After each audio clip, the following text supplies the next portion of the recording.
Hello everyone, how are you doing? This is MD Tech here for another quick tutorial.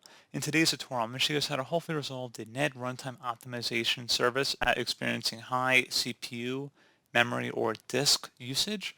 So this should hopefully be a pretty straightforward process here, guys. And without further ado, let's go ahead and jump right into it.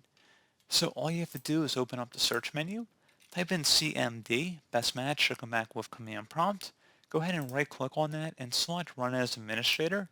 If you receive a user account control prompt, go ahead and select yes. And now I will have two commands in the description of my video, guys. First one starts with CD. So go ahead and copy that from the description of my video. And then go up the top bar of the command prompt window here, right click on it, select edit, and then paste it in. So it appears I didn't properly copy it.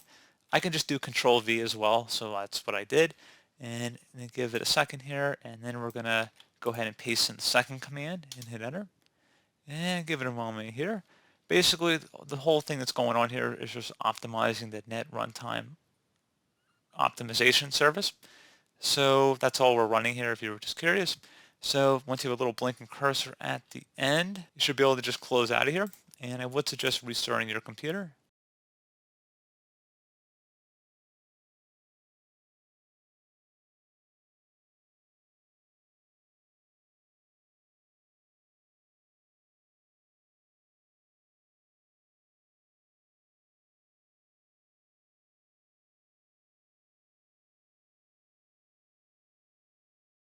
And if you're still having a problem, something else we can try as well, if you open up the search menu and you type in control panel, best result should come back with control panel.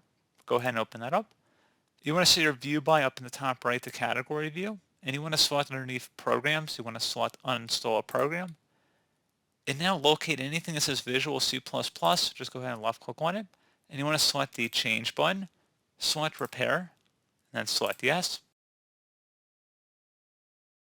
And then select close because we're going to be doing it for the other item in here as well. If you have multiple C++ redistributable packages in here, just do it for all of them. And now, like the first one asked of us, we're going to go ahead and actually restart our computer.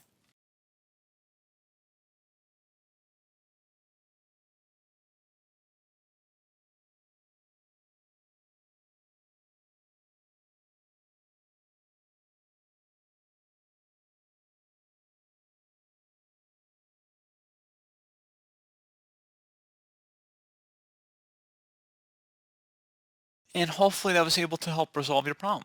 So as always, thank you guys for watching this brief tutorial. I do hope I was able to help you out, and I do look forward to catching you all in the next tutorial.